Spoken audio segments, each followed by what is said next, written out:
Welcome to a new session of ملتقى خطوة. As you know by now, ملتقى خطوة is a space for fruitful dialogue about topics related to education and learning. My name is الريادية. I'm the director of the Qaddumi Foundation. I'm honored to welcome all of our audience members who are joining us from around the world and our esteemed guest speaker, Mr. Kamaran إليهيان. So before we begin, let's go over the logistics of this session. Our session is in English and Arabic translation is available. حضورنا الكريم تتوفر الترجمة إلى اللغة العربية. Honored guests, there is interpretation to English and Arabic simultaneously. جاء الاطلاع على التعليمات حول كيفية. Please check the instructions. Irana, you need to stick to one. If you want to speak in English, go to English. If you want to speak in Arabic, please go to Spanish, please. Using the English actually. All right. Then keep on English. All right. So we are live streaming in our Facebook page. Welcome to all our audience joining us via live streaming. The forum hashtag is #learning is a shared responsibility. So please live tweet using this hashtag and share your insights. Our session will start with about 45-minute talk by our guest speaker, followed by a discussion directed by the questions that we will welcome you all to ask. You can write your questions in the Q&A and the chat box, and the team will pass them on to me, to Mr. Kamaran, to answer after the main talk. Today's session is co-created with members of our alumni community, who are strong proponents of entrepreneurship and are working with the Qaddumi Foundation to push the entrepreneurship track under the Hani Qaddumi Fund, which will be launching very soon. These community members are with us today.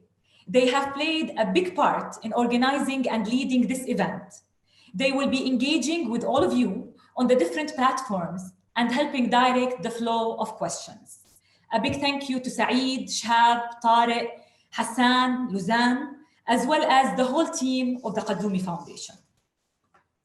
Indeed, embracing an entrepreneurship mindset is crucial for everyone, whether you are an inspiring entrepreneur or not.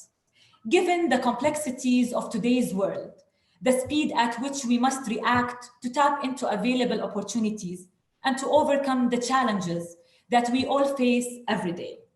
And who better than Mr. Kamaran to illustrate the qualities of an entrepreneur through the journey, how to be a risk taker, to see opportunities within challenges, to connect the dots in a creative way, and most of all, to not be afraid of failure.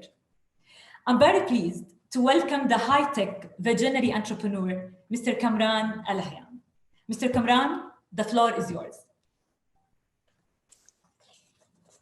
Thanks, Rana. It's very kind of you, and I'm honored and very excited to be talking to the youth and former youth like myself and the aspiring entrepreneurs of Palestine.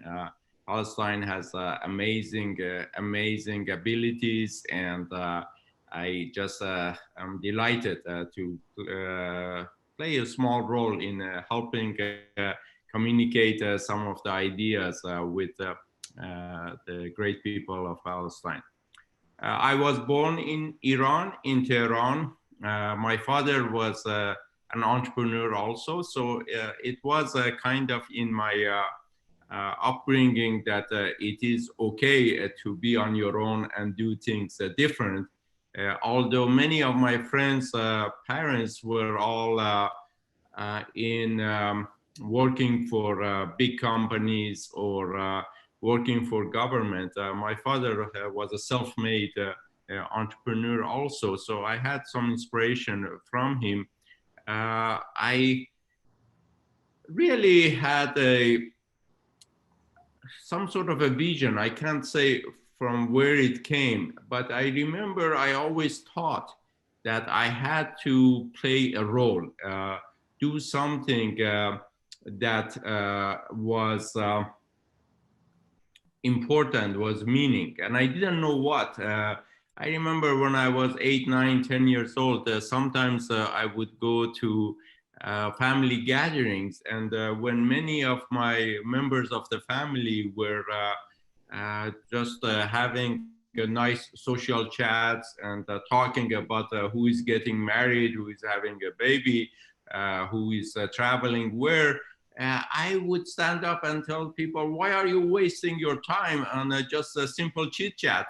Why don't you go and change the world? And people were saying, what's wrong with you? Just have your dinner, enjoy the gathering. Something was in the back of my mind saying that we should have an impact beyond what we think is possible. And when I was 18 years old, actually 17 years old, I decided that my life is in United States. And in those days, if you wanted to be on the forefront of technology and education, the only choice you had was to go to America, to go to Europe, where a lot of technology was being developed, because we didn't have the internet. And if you wanted to read a book about an invention that was done at MIT or Stanford or Oxford, you had to wait 10 years, sometimes 20 years, till that book would be translated into Persian, into Farsi, and it would be distributed and read. So by definition, we were always 10, 20 years behind the world, and we could not compete. So I thought if I want to do something big, I need to come to a center of innovation, which was United States. And through this journey, I applied to every university that I could find application forms. And my parents, my family were all very surprised, because nobody from our family had ever come to America. And they were saying, how is it that you decided you want to go to America? And I said, I will find a way, don't worry. Thanks to my dad, from a young age, he was pushing me to learn English. And he always pressed that I have to go and excel in English way beyond what my school requirements was. And I just would go to after our courses, all my teenage years, I would go and take extensive courses in English and practice speaking English with people. So he really had this vision that if you want to be a global player, if you want to really do something, you have to learn English. And of course, we all love our mother tongue, and for poetry, for arts, for beautiful stories, for culture, we should celebrate our mother tongue. But if you want to be a global player in the field of business, in the field of innovation, in the field of entrepreneurship, you have to learn English. So I studied that quite a bit, and I wrote to every university that I could find in the directories, and my grades were really great in my elementary school up to middle school. But in high school, being a wild teenager, I had a horrible grades, and I graduated from my high school with a C+ average. So nobody was really interested, and I, through some strange, I don't know what, University of Pennsylvania, which is a fantastic Ivy League school, accepted me, sent a letter. But this was in 1972.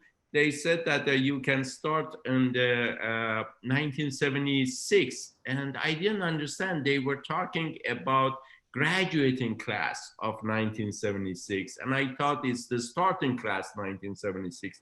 So I have to wait 4 years. So I threw that in the garbage can, and I said, no, I don't want to wait 4 years.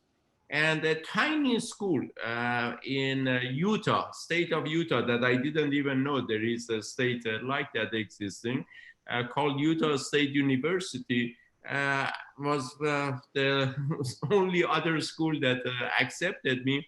So I went there through a lot of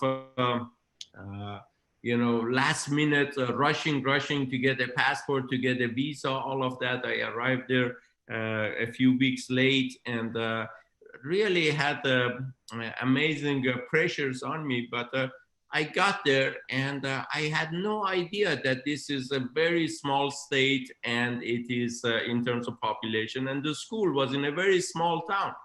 And I was wondering what's going on in here. And in some ways, some of my friends who had much better academic credentials were going to MIT, we're going to Stanford, we're going to Berkeley, all the top schools. And I was just happy that I came to America and I was in this little school. That summer, I needed to work, so I got a work permit, and I was working in a lumber yard in capital of Utah, Salt Lake City. And while I was working there, I heard from people that there is another university in Salt Lake City called University of Utah that has a very good school of engineering, and I should try that. So I went there and I applied and I got accepted. Unbeknown to me, this is really amazing act of God. Unbeknown to me, the Department of Defense had given a huge grant to University of Utah a few years before that, and two amazing professors, Dave Evans and Ivan Sutherland, had invented computer graphics in University of Utah. And I didn't know any of these things. I just applied there, and I got worked very hard. I met this amazing professor by pure chance that he decided he liked me because I got A+ in his class, and his name was Professor Barnhill, and he was another one of the inventors of computer graphics from mathematics side. And he wrote me amazing recommendations. So I got scholarships, I got all of the things. And I was 20 years old. I had 2 bachelor degrees. And when I told my parents that I have become a good student and now I have 2 bachelor degrees, they thought that I was lying. And they said, how could you in 2.5 years get 2 degrees?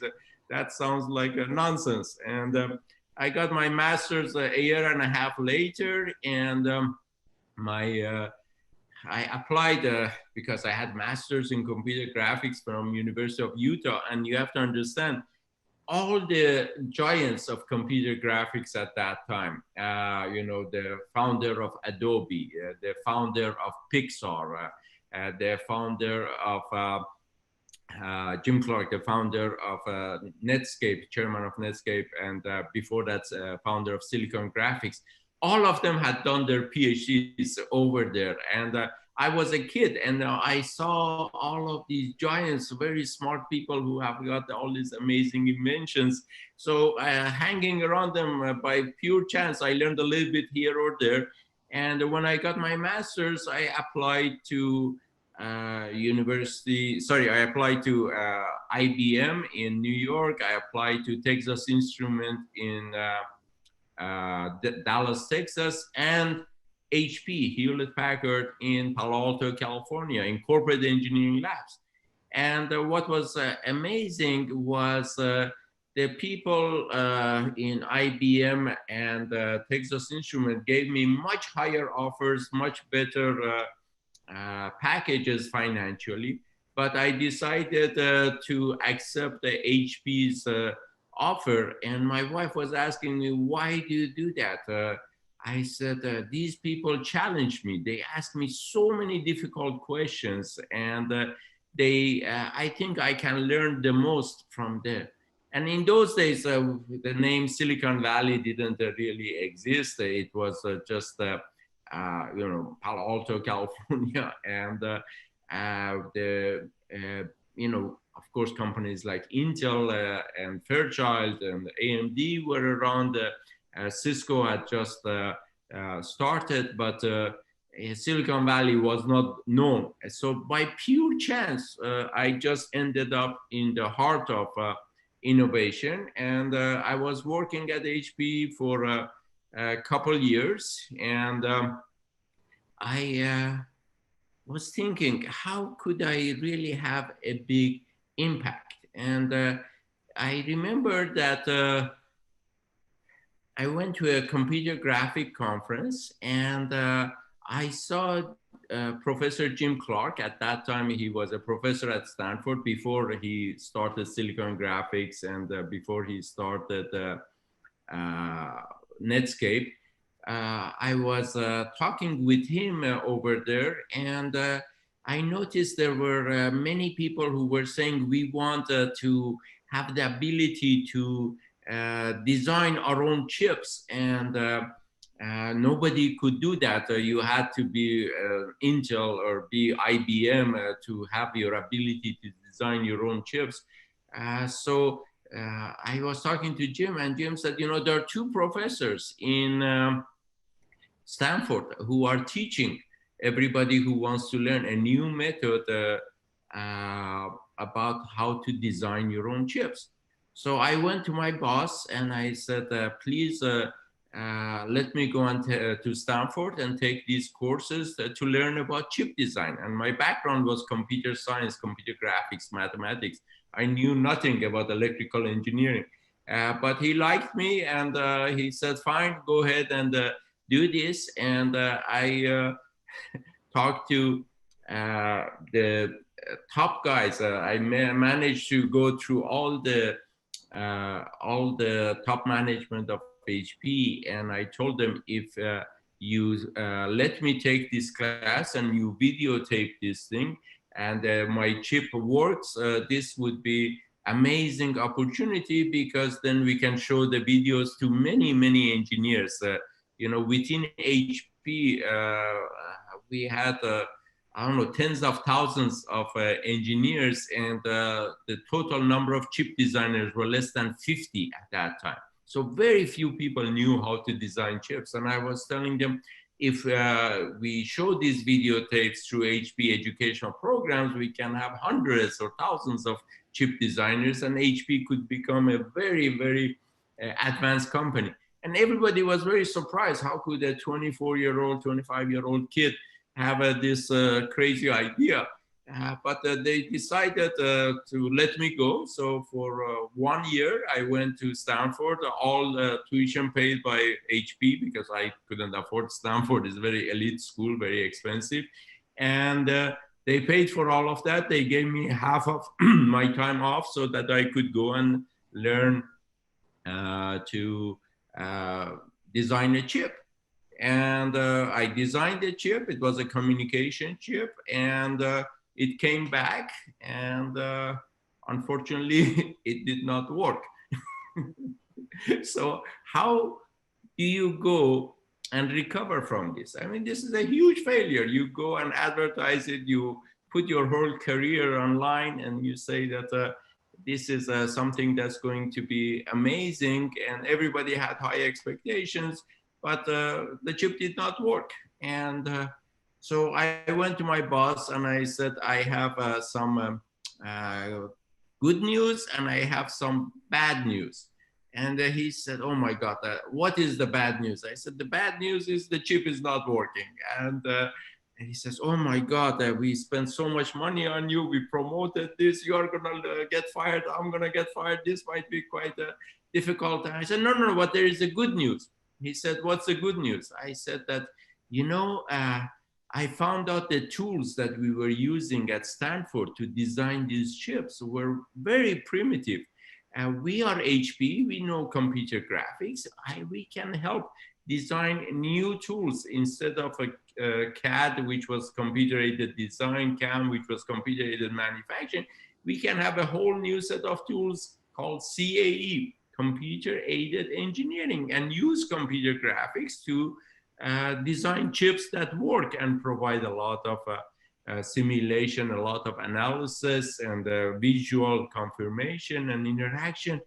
And he said, what? I said, all you have to do is give me another promotion and $500,000 budget, and I will design this, and we will make this thing happen in HP. And he said, I'm tired of your bullshit. You keep coming up with these crazy ideas and create trouble for us. No. I said, okay, if you don't do this, I'm going to go and do this on my own, because I think this is a very good idea. And he said, do whatever you want. So I went and I selected 4 of the engineers that I was working with. We were all colleagues.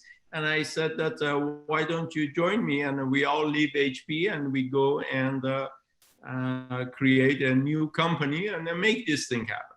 They all liked it, and we came to resign. And my boss's boss, he really liked me, and he said that let's go and have lunch. Don't leave us yet. So he took me out to lunch, and he said that, Kamaran, do you know 50% of the companies that get started in Silicon Valley, they die within 1 year? I said, no, I didn't know that. He said, did you know that more than 90% of the companies that get started every year in America die within 5 years? I said, no, I didn't know that. He said, do you think I'm a smart guy? I said, yeah, you're very smart. You're the boss, a big boss or whatever. He said, I tried to start a company twice, and I failed both times. So I came back to work for a big company. Why do you think you will be successful where I failed? And by this time, you know, we were sitting in a Chinese restaurant, and by this time we were having a, you know, very nice logical conversation with a lot of data, statistics. And I was thinking, maybe he's right, and I shouldn't do this thing. Why I should think it's so big and crazy idea? And the waiter brought us the fortune cookies. You know, in a Chinese restaurant, at the end of your food, they always bring you fortune cookie that you open the cookie and it tells you the fortune. So I picked up my fortune cookie and I opened it up, and it was so crazy. I started laughing, and he said, what is it? I said, no, I can't tell you. He said, come on, tell me, what did it say? I said, it's embarrassing. I don't want to show you. He says, I have to see it. What does it say? And I gave it to him, and he read it. My fortune cookie said, do not listen to him. You will be successful. And this was such a crazy thing. I said, wow. And he said, I guess the fortune is telling you this is crazy. You cannot make this thing happen. So leave. You have my blessing. If it didn't work, you can always come back. So we left, and we thought that because we were engineers from HP, we had amazing background, everything would be fantastic, and many investors would want to invest in us. None of that. We all left our jobs. We all started to live off of our savings, and 1 week passed, 1 month, 2 months, 3 months, 4 months, 5 months, 6 months, 9 months.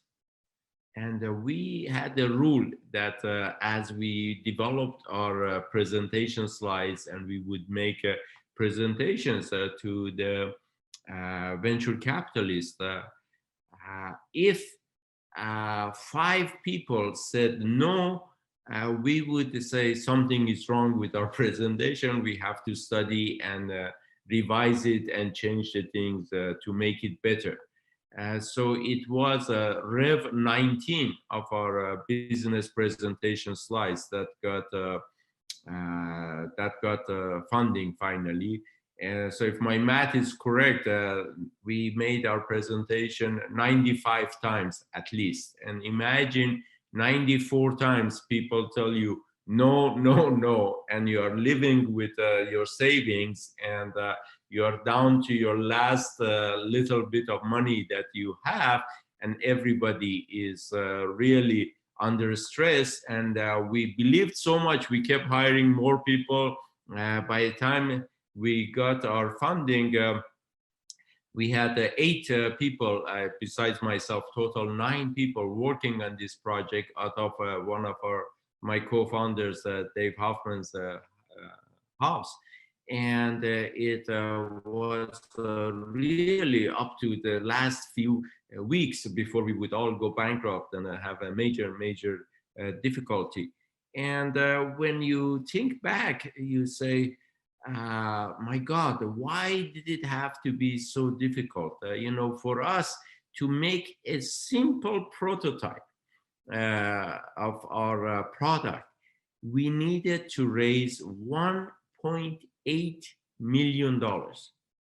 And this was 1981 when we got finally our funding. We started looking for money in 1980 and 1981. 9 months later, we got our $1.8 million, because in those days, we didn't have the internet, we didn't have the cloud, we didn't have co-working spaces, we didn't have any of these things. And we had to pay upfront for expensive computers, expensive servers, all the software licenses that we had to pay upfront. We didn't have for, freeware, shareware, we didn't have open software, we didn't have any of these things. And no pay as you go, none of this, everything was upfront. Today, if we had to do the same thing, I bet you we could have developed that prototype with less than $50,000 because of the cloud and the broadband, the internet that's available. So that was a huge thing. And I was 26 years old by that time. And what was amazing was 3 years later, 1984, a big company, Tektronix Corporation, bought the company for $75 million. And all of a sudden, a lot of the dreams come true. You feel really good that all of the sacrifices, a lot of the things were great. But I didn't want to go and work for a big company and do any of that. So I had a professor of mine from University of Utah who before had invented some amazing stuff at MIT, and he had an idea about how to create a new kind of semiconductor company. So I became a CEO and co-founder of that company, and we called it Cirrus Logic. And that was what kept me for the next 5 years of my life. We took the company IPO, and at the time of IPO, the value of the company was $150 million. Within 3 years, the value was over $3.5 billion. It became a unicorn. And you would think that that would be good, and I should have been happy with that. But one night I had a strange dream that I was reading Wall Street Journal, and on the first page there was an article about automotive industry.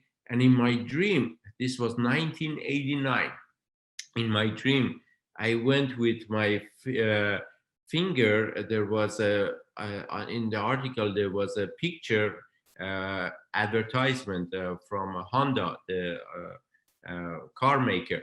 And in my dream, I went with my finger and I touched that picture, and it became a live color video. So I woke up and I told my wife that I have got this crazy idea, and I'm going to go and build some new type of computer that you don't need the keyboard, and you can use your finger, and you can use a pen to write on it, to interact with it, and it would be very easy to use, and it would be like a tablet. And she said, "Are you crazy? You just had a big IPO, all these great things." I said, "No, no, no, that's past. I don't care. I want to go and do these things." So this was 1989, and we created a company called Momenta Computer, Momenta, Momenta Computer, and you can check it. 2.5 years later, we had created something that looked like iPad, something like 15 years before iPad. And at the beginning, it was amazing. There were something like we were on the cover of 20 magazines as the future of computing, as this is the greatest thing that you can have. And we got so many awards as the best product of the year, the most valuable product of the year, all of these things. It really got to my head. But we were way ahead of our time. And while within the first, our goal was within the first year, we wanted to sell $100 million worth of these tablets, and we had huge orders. So first quarter, we sold about $25 million, 5,000 of these.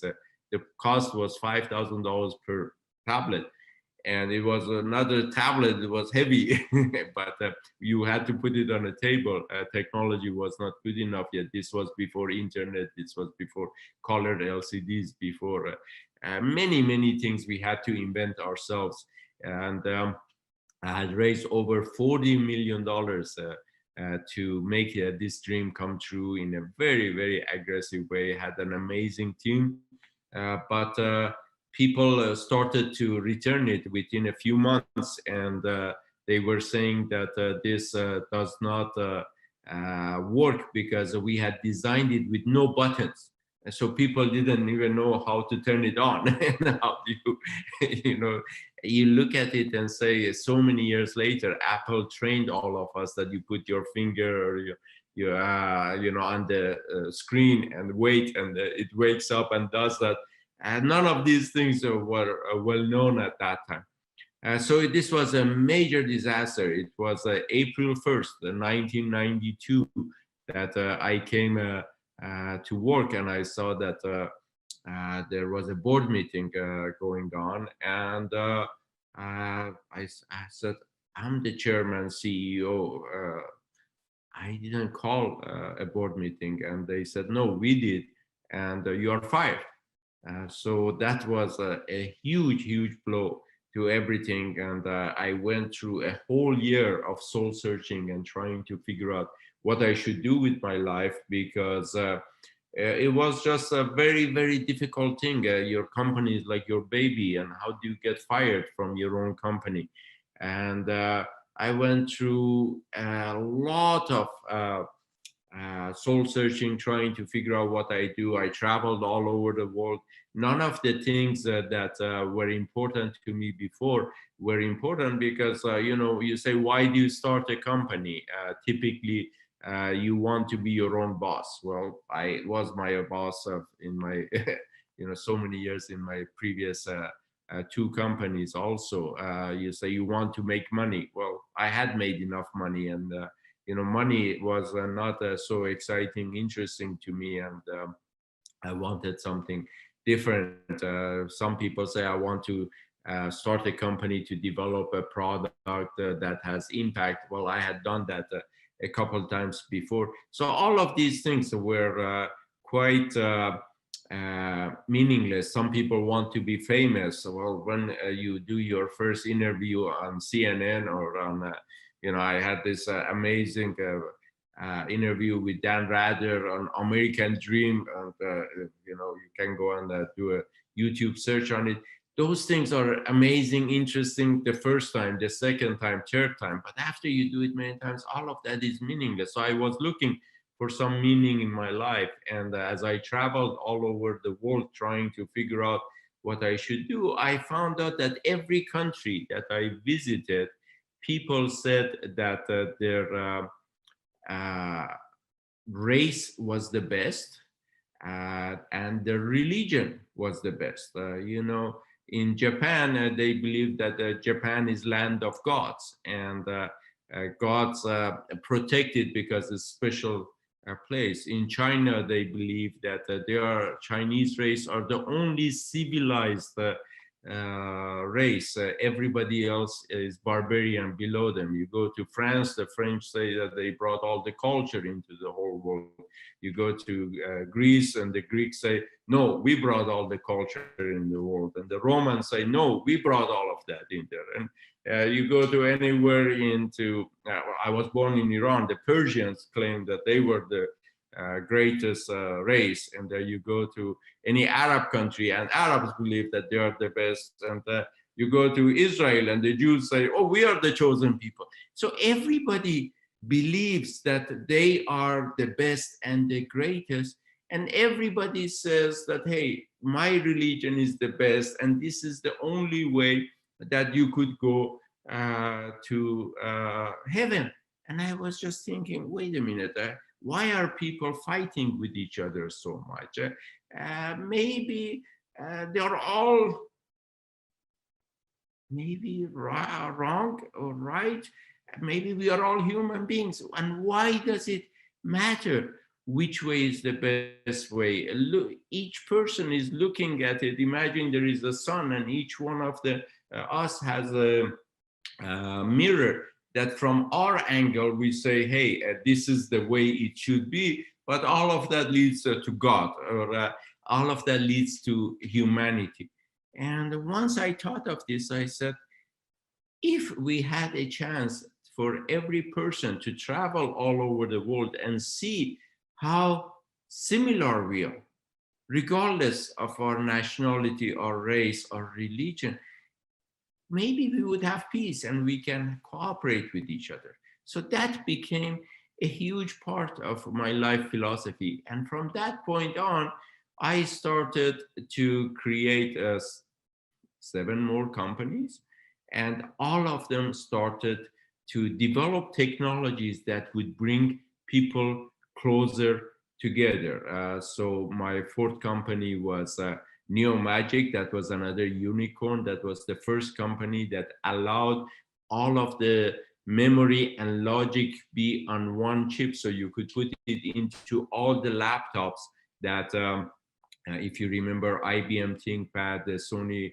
Vaio, they were all powered by our technology, and we totally changed the basics of a laptop and made it be light, long battery life, and available, easy to use in the hands of everyone.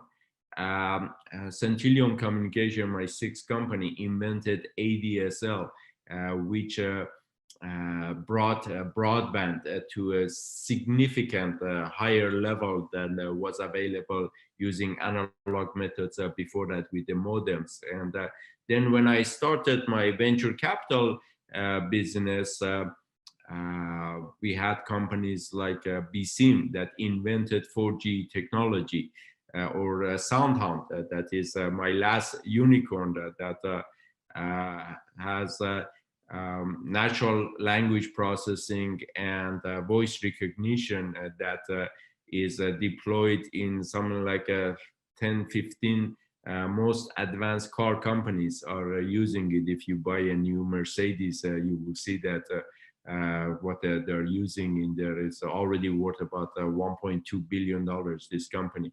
But if we look at my life, the first 25 years, it was all into developing new technologies that would bring the world closer together. There are 15 years of my life after that, that I was in venture capital. We had a $350 million venture capital fund that invested in United States, in China, Japan, India, Israel, and Singapore. So I learned a lot about how to really invest and find talent in different countries, and had a lot of interactions with the governments.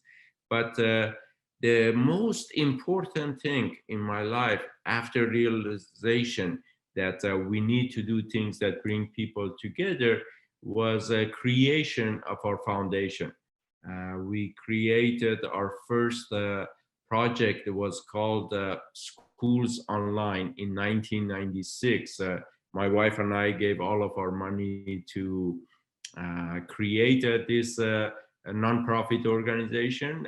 We worked in 36 countries in 6,400 schools, donating computers to them. In many of these countries, we would set up a computer lab, so we would train over 10,000 teachers all over the world on how to use computers, how to use internet, and we would pay for the cost of internet. So that's where all of my money went, actually.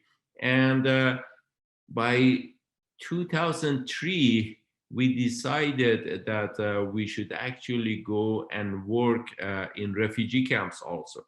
So we merged our activities with another nonprofit organization called Relief International, and we started to work in many refugee camps to use the power of computers to help young people learn how to access the most advanced knowledge in the world, and also help empower women to really go and use the power of technology to create their own livelihoods. And in 2009, we had, for this organization, we had 2,000 employees in 25 countries, and our annual budget was $45 million. And that was when United Nations asked me to become a co-chair of UN GATE, United Nations Global Alliance for Use of ICT in Development.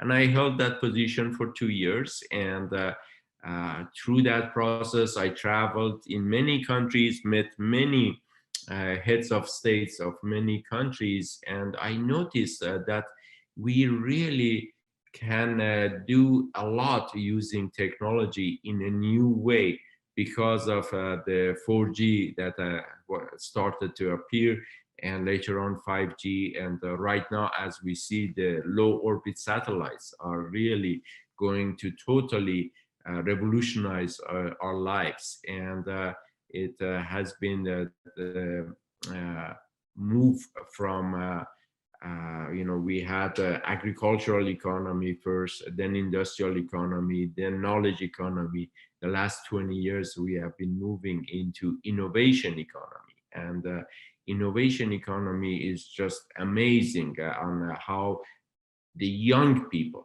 can play a huge role in creation of jobs when their own governments cannot do this. So this has been a very exciting thing. And about 5 years ago, I decided that it's time for me to, again, leave everything that I was doing in venture capital, don't be an entrepreneur anymore, zero in on a whole new organization called the Global Innovation Catalyst, GIC. And our goal is to go and use the power of innovation and the power of technology to help create the jobs of future, innovation jobs for 10 million people all over the world. And that has been something that has been very close and dear to my heart. It's the biggest project I have ever done. And to do this, I had to research and find where was the best content, where was the best courses available to teach entrepreneurship. And obviously Stanford University created Silicon Valley. So I went to Stanford. I knew over 260 professors at Stanford. So I started to contact many of them to see which one of them had a great class that we could work with. Identified Professor Pedram Mokrian, Professor Mike Lyons, that I used to teach actually in his courses, Professor Ray Levitt, that I don't know, 30 some years ago, I used to go and give lectures in them, and academic director, Professor Mike Lepek. So we all started to work together on how to have these courses that were offered by Stanford Center for Professional Development, SCPD, and it took us a long time to convince them that they should let another organization be in a position to recommend candidates and refer them to them and license us so we could promote this, because these courses in entrepreneurship are very exclusive. Only 50 people per year could go through this ideas to market course. At 500 startups where we had I was a global innovation advisor for about 4 years. We had a course in cooperation with Stanford for 2 weeks teaching venture capital. The cost was $24,000, and this was only affordable by very few people. So we negotiated quite a bit, and we worked major commitments with Stanford that we will provide the highest level of education by training a lot of facilitators and mentors all over the world in different languages, so that these courses would use the content from Stanford Center for Professional Development, but we would make it be affordable. So we are very happy to say that for the last year, we have been offering these courses, 12-week courses on entrepreneurship, on experiential entrepreneurship. It's not theoretical, you know. If you want to be an entrepreneur, it is not idea that counts. It is helping you develop the entrepreneurial mindset, the innovation mindset, to follow your dream, to go and practice on sharing your idea with other people, learn from it. In knowledge economy, you were keeping all of the knowledge to yourself, and you would not share it with anyone. In innovation economy, it's not the idea that matters, it's implementation and execution. And first thing is you have to overcome your fear of failure, go and talk with other people, learn how to share ideas, how to collaborate with them, and how to go and put your team together and learn how to present it to potential investors, to potential government officials who may have to approve something for you, how to present it to various other organizations to get the certification that you might need for your companies, and most important, convince customers to buy your product. So that has been our work, and we are so happy to say that we met Dr. Nabil and Rana and the amazing Qaddumi Foundation, and we formed a partnership to be able to work together in the beautiful Palestine. So I stop at this time. I hope my timer is working and my 45 minutes is up. It's amazing, actually. Thank you so much, Kamran. It's for sharing all these interesting stories, and you've taken us on a fascinating journey. And even as a young boy, you were determined to do something meaningful with your life. And I think it's safe to say you have succeeded. So your life has had many ups and downs, but you always stay connected with your deeper meaning, your why, to keep you going. So actually, I have an incredible amount of engagement and questions from the audience.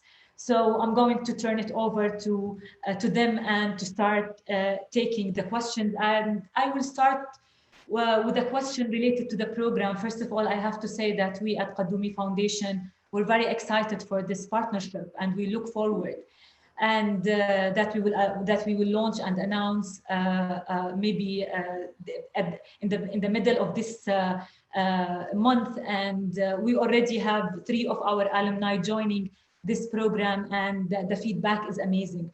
So I will take a question that is related to this program because we're talking about it. So, and I think you've talked about it, but I'll take it as is. They're asking, a lot of programs are fostering innovation and development and developing entrepreneurial skills. Can you tell us what is different about GIC program?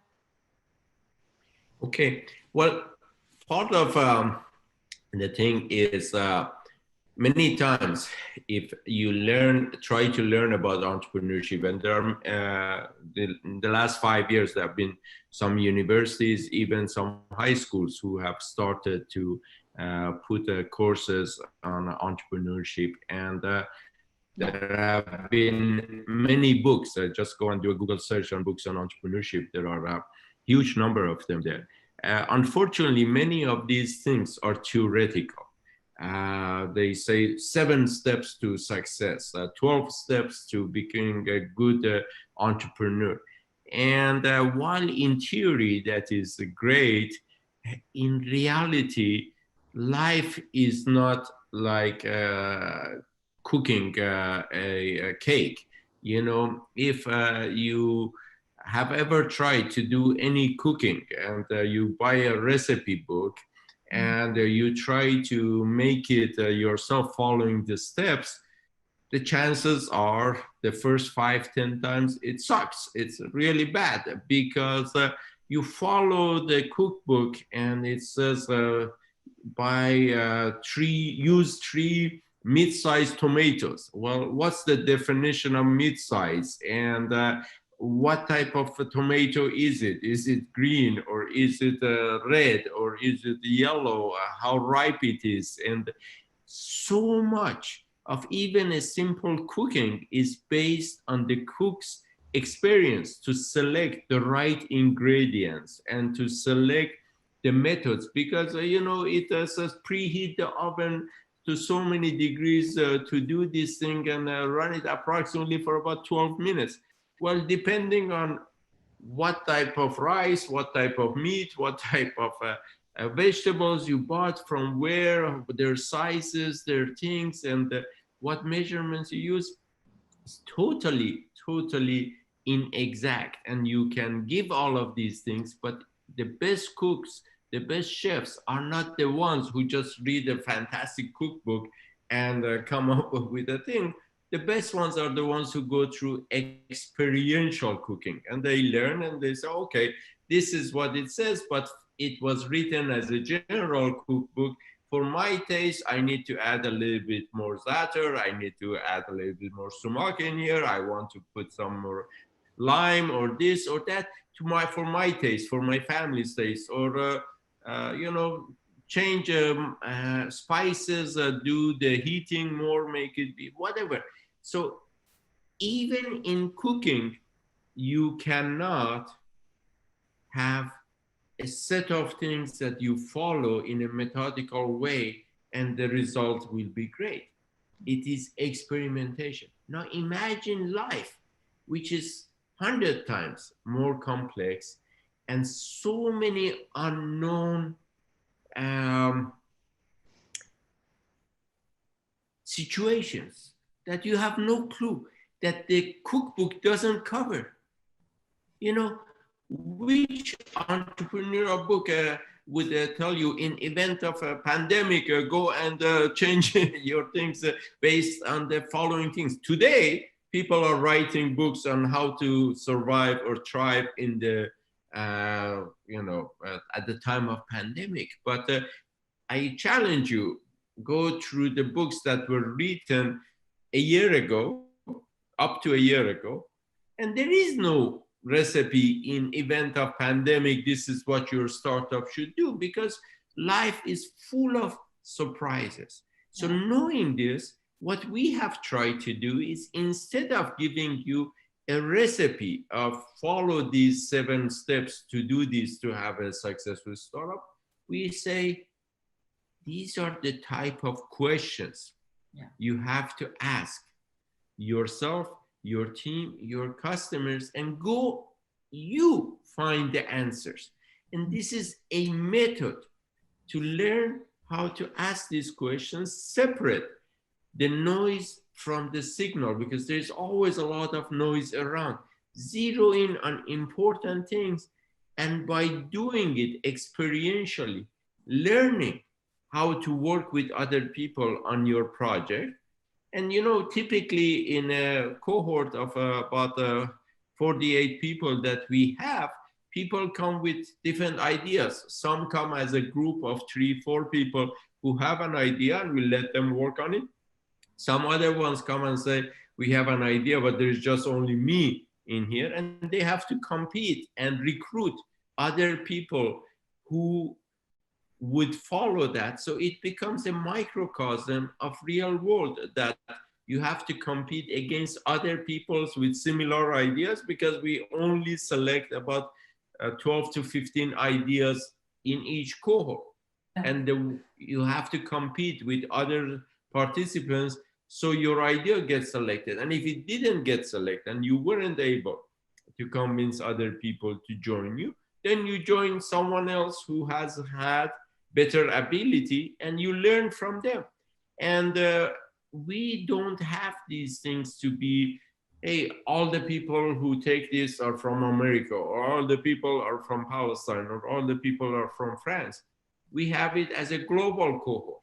So you learn the global business from the beginning, and you learn in global business, the language for communication is English. And if you learn to communicate, be effective on that, you will have a major advantage. So it helps you develop skills to play globally. And because of the restrictions that you might have in Palestine, today, because of COVID, a lot of the world has become similar to Palestine, having those restrictions for lack of movement. So many people are in the same boat, and you can learn how to work with them in different projects, maybe your project, or you join them and work together and learn from each other how to do these things. And the purpose is never that, hey, you take this course and after this you create a company and it is a unicorn. That doesn't happen. My first company was not a unicorn, and I was lucky, actually. My first company was successful, but out of 10 companies that I created, 3 of them failed, and I was fired twice, even after I had learned a lot about entrepreneurship. So life is full of unknowns. It's more important to develop the skills on how to continuously learn and how to continuously improve your abilities, and look at every failure as a stepstone to go to the next step, to go to the next step, to go to the next step. Yeah. And many times the failures that appear so overwhelming, so difficult, might actually be to your advantage. Imagine how different my life would have been if I had not failed to understand that acceptance letter from University of Pennsylvania. Yeah. I would have gone to University of Pennsylvania, would not have known anything about Stanford, anything about Silicon Valley for so many years. Yeah. Actually, there are many things in between we want to ask about, but there are many questions. So we'll be jumping between your journey and some technical questions. Sure. So, sure, of course. Yeah. So the second question, what would you say to your past self when you were young? Well, you know, there were periods of my life when you are failing or you don't have a certain understanding of what to do, where to go. You have, you know, these moments of kind of inflection, moments that could be, do I go left or do I go right? What is the right thing to do? Well, first of all, I would say learn to just calm down. Don't do anything for a few minutes. Catch your breath. Do not panic. You know, one of the things that I learned when I was right at the beginning of graduate school, I was 20. I went and I learned scuba diving and through our university, and I became a master diver. And one of the things that they taught me To become a master diver, you go, they give you an assignment to go down on certain depth, and you are working on some sort of salvaging, finding something, working with your body on finding a piece of things, and inflate these balloons and try to bring it up and whatever. And unbeknown to you, one of the instructors comes and turns off your flow of air, oxygen into your tank, and puts you on panic mode, that, oh my God, you are trying to breathe and you cannot. And they train you that the first thing you do is do nothing. Just take a few seconds and look at the situation. Panic is never good. Sky is never falling. There is always a way. If you relax, evaluate the situation, and based on whatever you can see, make a decision. If you say, I am without oxygen and I need to move up, and this thing is not giving it to me, well, maybe you should make a decision to first of all remove your weight belt and drop it and start to come up and get some air up there. Or maybe you try to fix this for a few seconds to see if it works or not. But making no decision is not good. So take a little bit of time, evaluate it, and make a decision, and then correct the decision as you go through the process. So if I had any lesson that I would give to my younger version, I would just say, don't be afraid to make a decision, unless it is something that if you wait a little bit longer, and I'm not talking about months or days, I'm talking about a few hours, maybe half a day or something, calm down, then make a decision. Don't make a rash decision of jumping this way and then jumping that way, or don't make no decision and procrastinate and say, oh my God. Yeah. And listen to your gut, follow your heart. Your heart will always tell you what's the right thing. And a very simple rule I would say that has really worked for me is, when I do this, is this good for humanity? Is this the right thing for the whole world, as our ecosystem is full of human beings and our planet, everything? If it is, do that. If the answer is no, very simple, don't do that. Yeah. Interesting. Okay, so another question that is always we ask ourselves, that is there anything you wish you had been taught when you were young that you realize now that if I was taught this?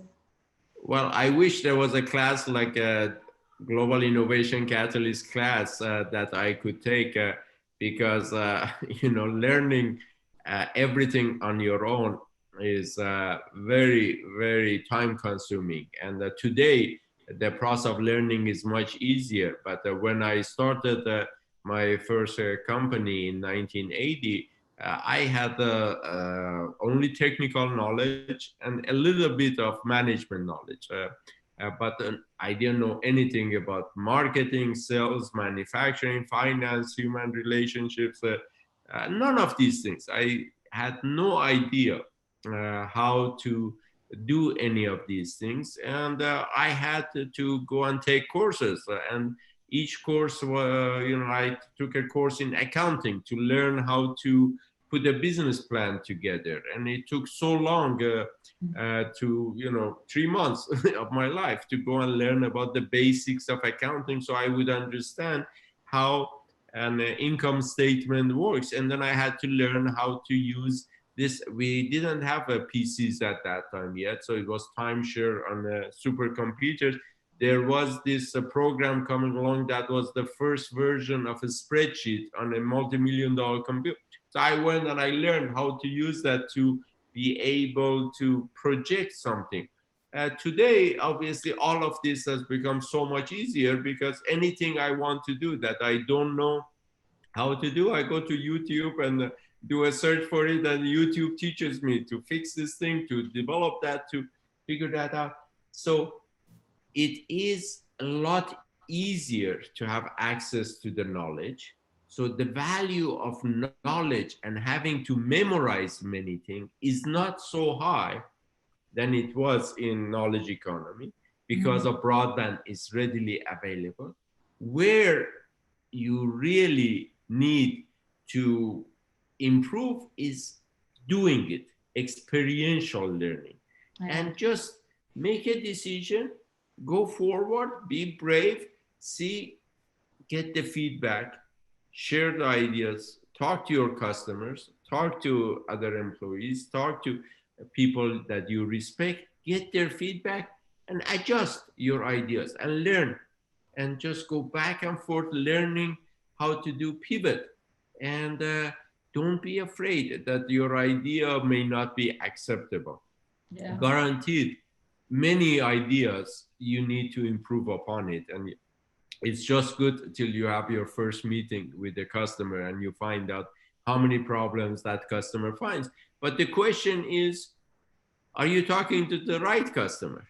You know, if you develop a product for elderly to improve their lives and you go and talk to teenagers, of course they would say, I don't want this, this is not useful for me. Or if you have a product for teenagers or college students and you talk it to elderly people over 60, 70 years old, of course they would say this doesn't make sense. So select the people that are within the demographics that your product and your service would apply to. This is called market segmentation. And one of the things we teach is how to do your market segmentation and define the profile of a person that's your typical customer and go and talk with them and experientially learn from them.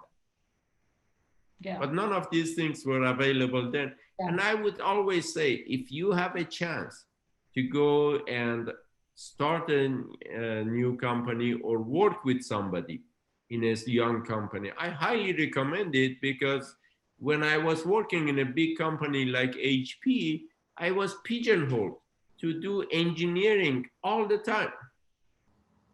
Yeah. I had no interaction with marketing, sales, finance.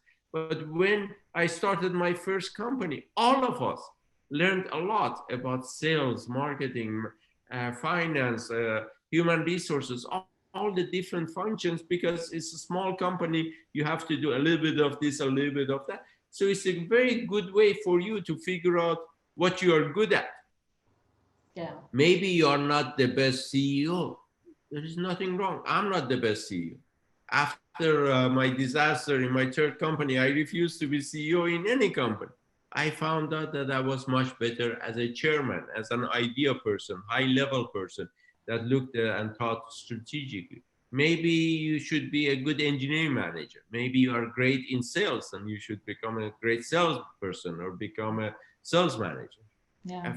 Find what you are good at through this process, and you go on work with a young company, learn from them, and then from that, afterwards, in your next company, you can decide, do you want to be the CEO? Do you want to be engineering manager? You want to be marketing manager, VP of marketing, or whatever. Yeah. Okay, so another question. As per your journey, what are some of the most overwhelming mental barriers that an entrepreneur needs to overcome?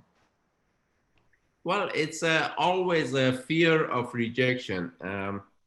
I remember I was asked by Dr. Anatoly Chobayev, who was the head of Rusnano, the third most powerful man in Russia, to advise their entrepreneurs. God, this was 6-7 years ago. So I went and I visited a few of their technology hubs, their digital hubs that they had hundreds of entrepreneurs there. And my first question meeting any of these entrepreneurs was, when was your last meeting with a customer? When did you last talk to a customer? And believe it or not, more than 90% of the time, they would say, oh, we haven't met with the customer. And I would say, why? They said, our product is not ready. Wow. And it's that fear of rejection that, oh God, what if we go and talk to a customer and the customer doesn't like our product? So I would say, if you don't talk to the customer, how do you know that your product is any good? They said, no, we know it's good. I said, then go and prove it and be prepared that the customer would say, no, I don't like that. And that's how you improve upon it and make your product better. These things do not happen in vacuum. You can never have people be sitting in an office and imagine what the customers want. It would be like the idea that we had at Momento computer, that we designed something that looked so advanced, so fantastic, and we shipped it, and we never went, I was stupid, we never went and tested it to see a regular person, how would they interact if you give them a tablet that has no buttons on it? Yeah. Actually, there is an interesting question related to this. Someone is asking, how did you feel when iPad was invented? I bought actually the first one that came out, and I had, Apple would let you, if you ordered it and paid a little bit of money, to engrave it. So on the back of it, I said Kamran's Memento.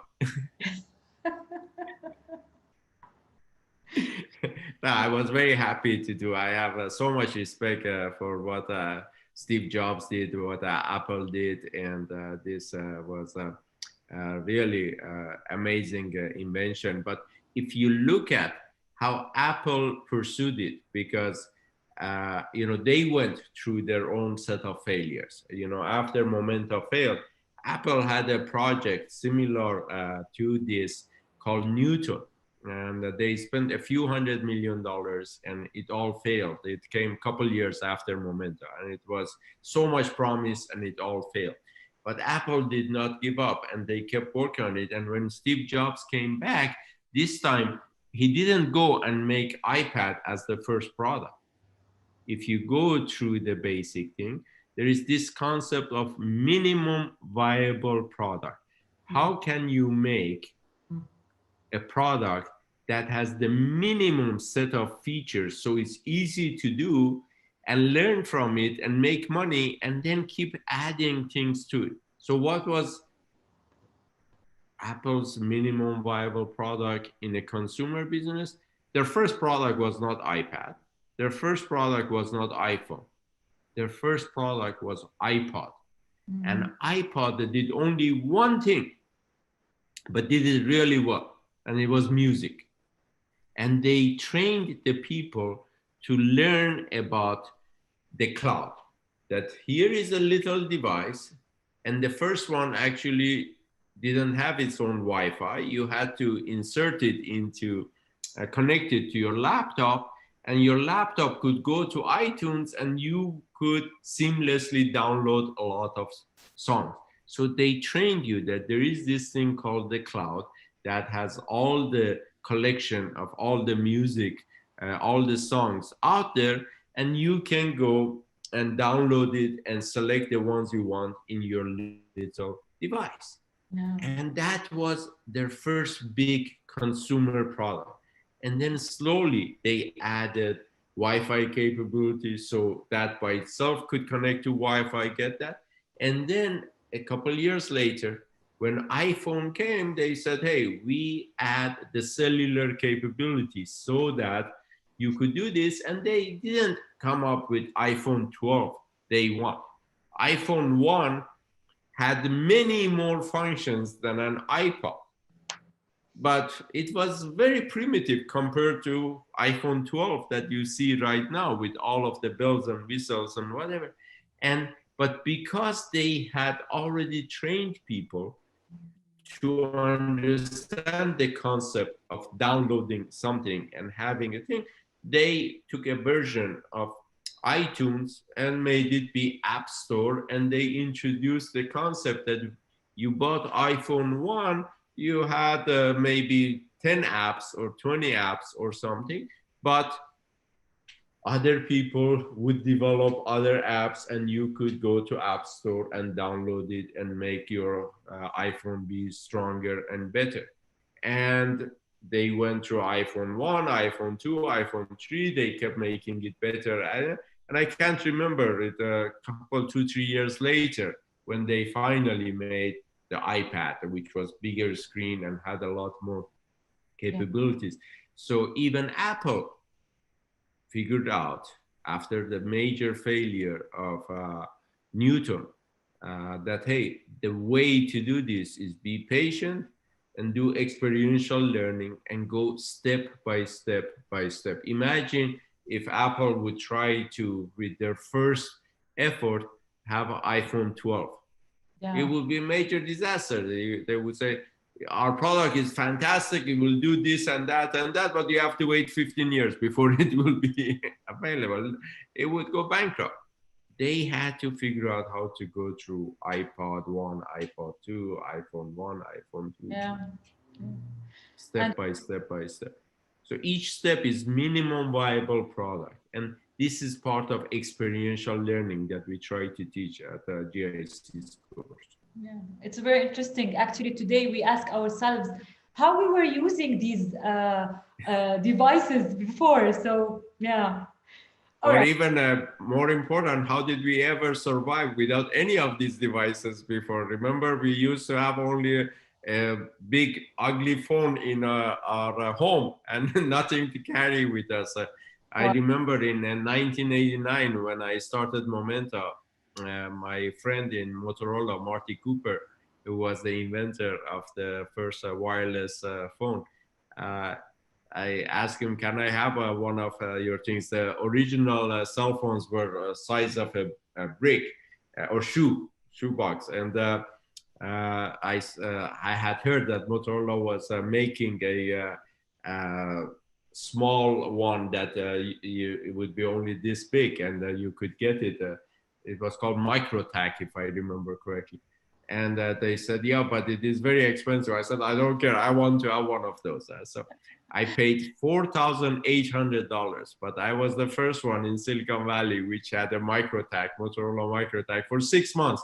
I would sit in a restaurant, I would look so cool, and I would open this little thing, put it around my ear, and I would call Taiwan, and they would say, what are you doing? What is that? I said, well, it's the stupidity of, needing admiration of people. What can I say? Okay, so I'll take a question, which is, I think it's very important because sometimes you need, actually not sometimes, the enabling environment plays a huge role in being able to embrace the entrepreneurship mindset. So I have a question that we've noticed that some entrepreneurs aren't successful in their home countries, but when they move to a new country with a different ecosystem, they are able to do amazing things. Was this the case for you? What do you think this is about? Well, it used to be that if you wanted to have a chance for success, you had to come to Silicon Valley because Silicon Valley was the only place that had ecosystem and had all the investors in here and all the lawyers, all the accountants, everything. But as innovation economy started to take off with the emergence of the high-speed internet, more and more and more companies started to emerge from different parts of the world. I have actually a list of, if you want, I could share it with you, the list of the global unicorns. The list is about 1.5 years old, but if you look at the list of global unicorns, if you want, I could try to find it and put it on the screen. Let me see if I can find it and share it with you. It would be quite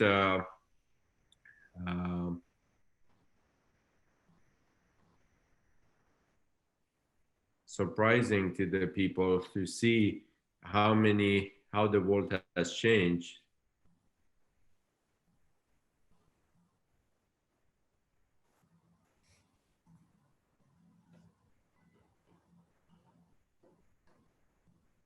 I will share. It says that I cannot, the host has disabled my screen sharing. So yes, I cannot share the screen. Can we give Kamran an access, please?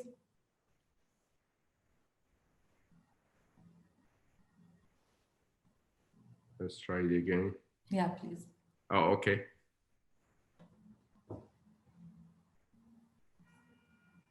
Wow. So this is about a year old, but if you look at it, the world has changed. And even in Africa, in Latin America, you see unicorns which have emerged. And you know, in Middle East, obviously the big things, the biggest one was Karim, that Uber bought it for, I don't know, 2-3 billion, if I remember correctly. But many different countries. And this is, as I say, a year and a half old. Right now, probably there are so many more unicorns coming. But it used to be you had to go to Silicon Valley if you wanted to be successful.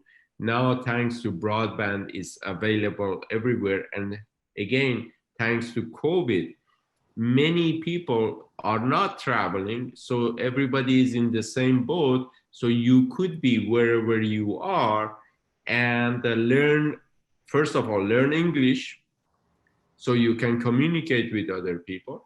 And second of all, learn the basics of global business. What are the basics of global business? You have to do your business in different times. You know, I had to get up at 6:30 this morning to participate effectively in this seminar. I couldn't say, oh, look, I am, it's inconvenient for me to get up at 6:30 to participate in that. And interestingly enough, last night I had another global call at 11 p.m. before I went to sleep. So global business is learning how to operate in different time zones, and then learn how to set up your resources and how to tap into resources. As I mentioned before, in my previous companies, previous projects, we used to hire everybody as our employees. At the Global Innovation Catalyst, I learned a different way. We don't have a single employee. It's a federation of a lot of very amazing organizations who share the vision, who we have found a business model that they could cooperate with each other and help us make this thing become possible. And we don't have a corporate structure as here is CEO, here is vice president of this, vice president of that, any of that. We have created a business model that everybody who participates gets a win-win situation and has that. And that's how we have managed to get our business to work with so many different people in so many different countries. And these are the kinds of things you have to learn about global business. And if you see some talent is available for marketing, say in France, then tap into there and work with them, use them for your, growth hacking, for your search engine optimization. If the place is in Ukraine, use that. If it is in Palestine, use that. If you need to sell your products in China, learn how to work with Chinese companies, and all of the global players in China speak English. And if you look at how Huawei was successful or how Alibaba was successful, they didn't say, oh, we only speak Chinese. Everybody in Alibaba speaks English, and that's how they have been so successful in US, in Europe, in Asia, in Africa. It is a very key thing to learn what you need to do to be successful in a global business. And if it means to register your company in another country, fine.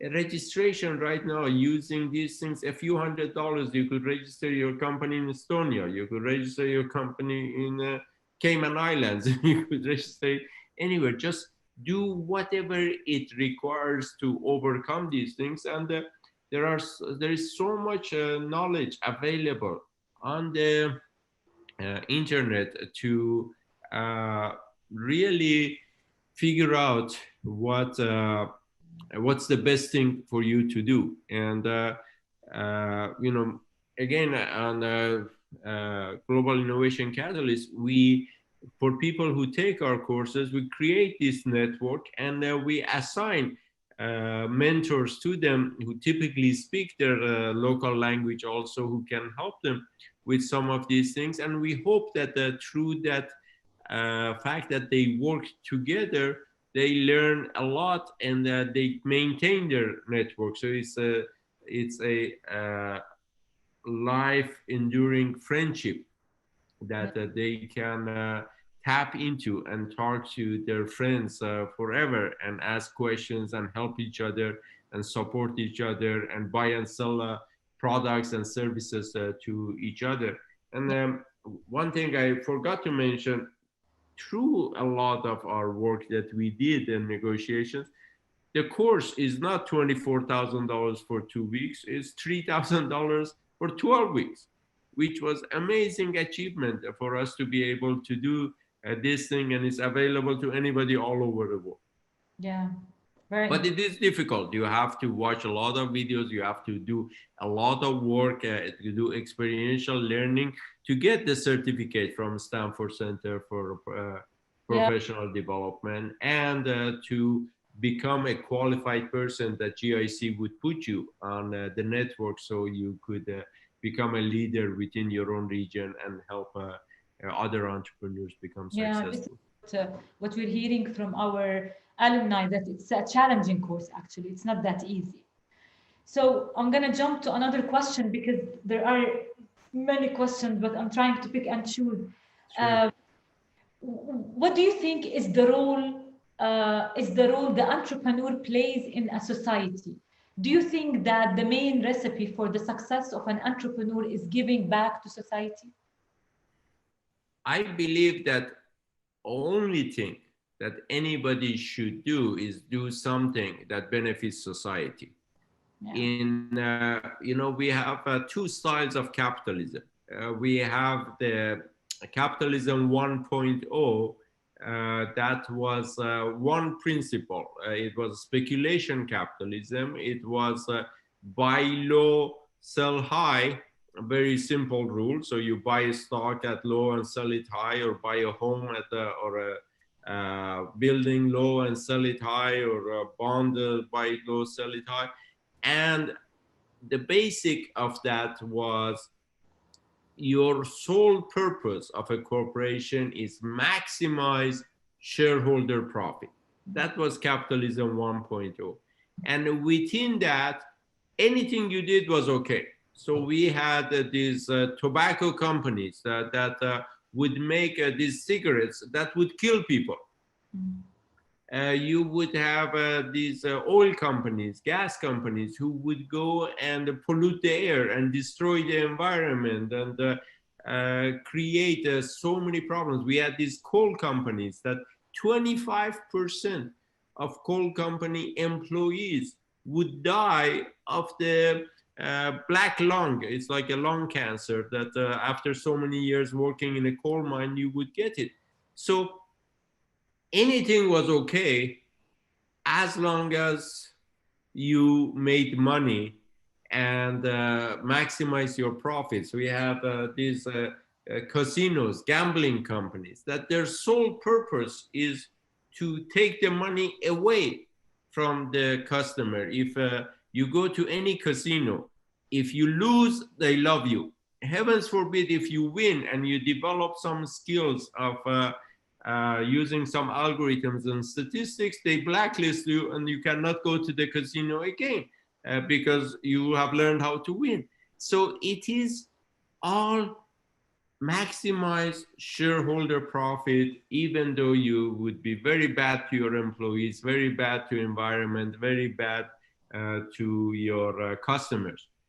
Then there is capitalism 2.0, which is innovation capitalism. That when you talk to majority of entrepreneurs of innovation economy, they say that they want to develop a product that solves a problem, that does something good for their customers, improves their lives. Very, very different. And you have to take care of your customers, because if you don't, you will not be successful. So first and foremost, your constituent is your customer. You develop a product that your customers love, and you will be successful. Look at how companies like Apple, Amazon, Facebook, Instagram, TikTok, customers love that, and they keep going and using it over and over and over. So the first part is develop a product or a service that your customers love.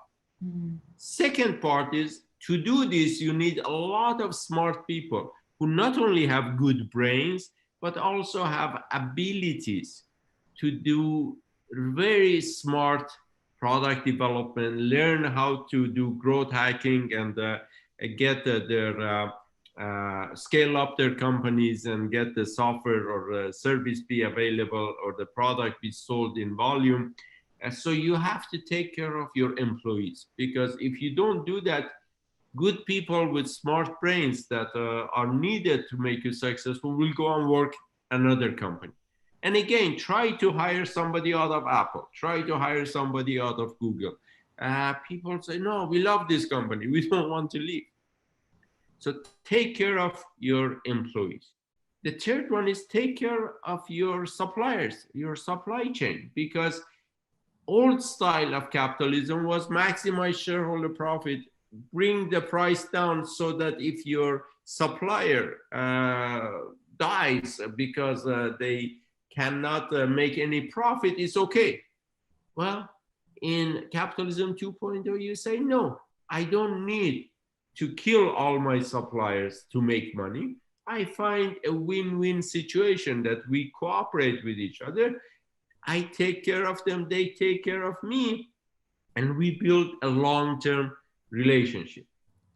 The fourth thing you do is take care of the society, take care of the environment, do something that benefits your community, benefits your customers, benefits your country, the whole world.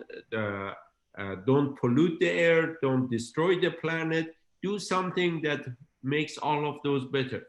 If you do all of this properly, automatically your profits will go up.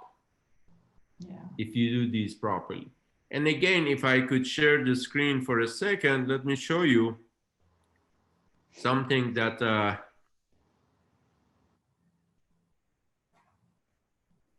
might be interesting.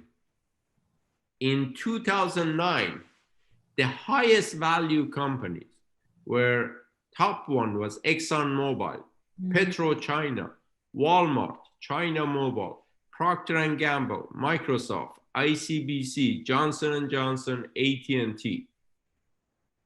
10 years later, the highest value companies at the end of 2019 were Microsoft, Apple, Amazon, Google, Facebook, Alibaba, Tencent. Johnson & Johnson and ExxonMobil are still there, but they're way at the bottom. And if we do it today, ExxonMobil is not in that anymore. So the world is changing. And if you develop products that benefit society, services that benefit society, and take care of your customers and take care of your employees, good things will happen to you. Yeah, interesting. Wow. All right, so I have a question that what would you like to convey to the parents and teachers who are with us today? What should we be focusing on at home and in school to nurture an entrepreneur's mindset? Well, there are a couple interesting things. First of all, when we moved from industrial economy to knowledge economy, women had, for the first time, a chance to compete equally, because it was not about the physical size or the power of muscle as it was in agriculture economy or industrial economy. It was about the brain, and it was about knowledge. So that was a big change that happened when knowledge economy became dominant. 20 years ago, when innovation economy started to become dominant because of the high-speed internet, knowledge is available everywhere. It became about who can put their knowledge into implementation, execution to do something. Very interesting thing happened. You needed to do something a new way, and to do it, because it was a new way, you didn't need approval of the old generation who was in charge. Mm-hmm. When Amazon started to sell books outside of the bookstore distribution system directly, it destroyed the bookstore business. When iTunes and Spotify and Pandora started to sell music by subscription, they destroyed the music stores that we used to have. Remember those beautiful stores? Virgin had those beautiful stores. You would go there, very fancy, have these fancy headphones, and buy a CD or DVD, listen to it first and whatever. When Netflix and Hulu and so many of these online subscription video services came along, the video rentals business like Blockbuster was growing like crazy. It all disappeared. Today, because of the COVID and the very, very high usage of internet for e-commerce, most of the shopping malls, most of the stores that you see are disappearing, and they are losing their things. And so the key point I'm trying to say is innovation economy is about disruption. It is not about doing the things old-fashioned way. It is doing it a new way. Uber destroyed the taxi business, Uber, Karima, Grab, all of this. Each one of them, they did something new. They were started by young people, and they did not need the permission from the old man who was in charge of the old style of business to do something. So with innovation economy is empowering the young people who, if they learn how to overcome their fear of failure and learn to go and try something new, and don't be afraid if you fail. Learn from your failure and make it better next time and next time. And experiment with the things, because old people are afraid of failure, are afraid of change. They want everything to be the same way. Mm-hmm. It's young people who have little to lose, because you go and start your life with nothing. Mm-hmm. So what do you have to lose? So you can be creative and learn not to hold the ideas to yourself. In knowledge economy, you had to keep ideas secret, apply for patent, go and keep everything secret. In innovation economy, ideas come a dime a dozen. I guarantee you, any idea that you believe is so fantastic, do a Google search and say, who else has an idea like this? You will see the name of 5 or 10 companies who already have had that idea. Because globally, so many smart people are all thinking and coming up with ideas. The trick is who takes that idea and goes and implements and executes this in their own market. The reason Yahoo paid so much money to buy MacTube, or Uber paid so much money to buy Karim, was because while the idea of ride sharing was around before for Uber, Karim figured out how to modify it and make it work in a local region in the Middle East, where people don't have credit cards, where traffic is unpredictable. And they came up with the ways that you could pay cash. They came up with the way that you could reserve a car to be there at the specific time, rather than saying, I need a car and oh my God, because of bad traffic, it will not be here for another 30 minutes. I'm gonna miss my meeting. So these are the kinds of innovations that you can have. So it's all based on implementation and execution. So if I would say we need to develop skills, is first of all, develop the skills of talking to other people. Don't stay in your own thing, share ideas, learn to collaborate. And this is something that while innovation economy gives a lot of power to the youth, specifically females, the young women have a chance, because from younger age, they learn to communicate and they learn to do multitasking. When I was growing up, all I had to do was be a good boy and get good grades at school. But my sister, who was 3 years older than me, she had to be a good girl. She had to do good at school. She had to take care of me and take care of my younger brother. She had to help my mom with shopping, and she had to help my mom with cooking.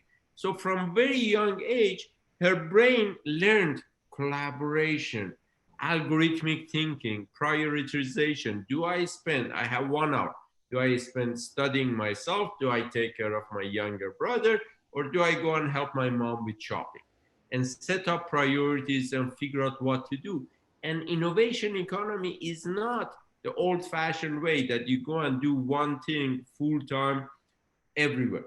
You do many, many different gigs, many different things as an independent young company.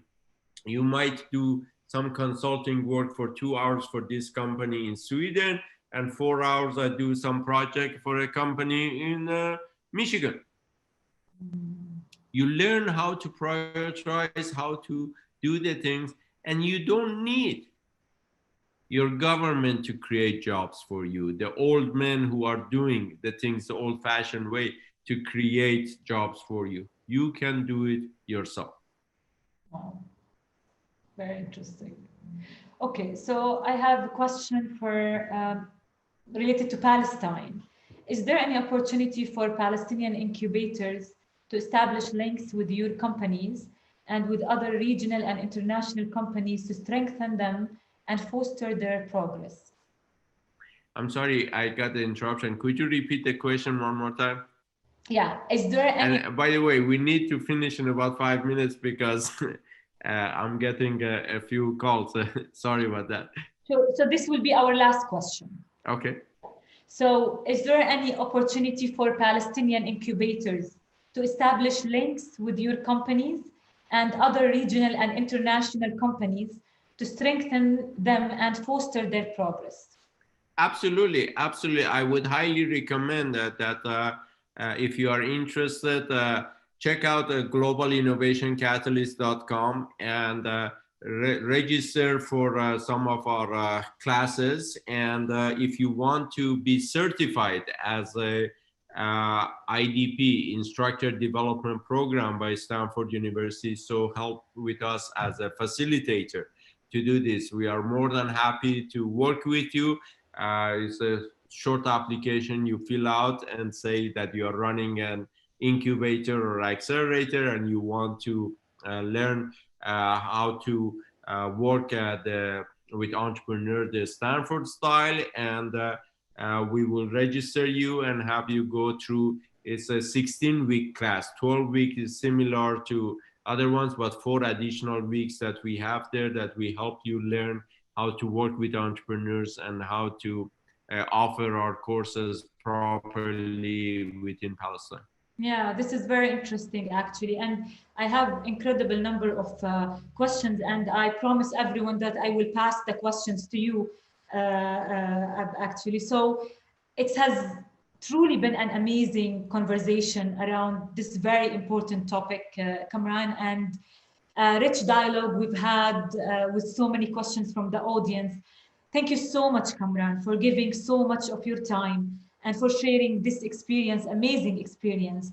And I'm sure that everyone here is as inspired as I am of this journey. Thank you so much. And thank you so much. And it's my honor and my pleasure to work with Qaddumi Foundation, work with all the Palestinian youth, Palestinian entrepreneurs, Palestinian former youth, more my age, whatever, is happy to work with all of you. And let's stay connected. You know, on LinkedIn, I've reached the limit of 30,000, so it's difficult for me. But we can follow each other on LinkedIn or on Twitter. On Instagram, I have no limit, so we can do that. So let's stay connected, and would love to talk with you and work together and make the future Palestine to be even bigger, better, most amazing, and do things in a new way, innovative way. Thank you. We're also very excited. Thank you, everyone who joined us today. I look forward to seeing you in a few weeks for another session of ملتقى خطوة before the end of this year. Thank you. Absolutely. And I love Palestine. I've been there about 20 times in the last 22 years. And I was there last December. We'd be happy to visit again as soon as COVID is over. And it would be lovely to see some of you face to face also. Thank you so much. Thank you. Thank you, everyone. Thank you. Love you all. Be good. Bye-bye.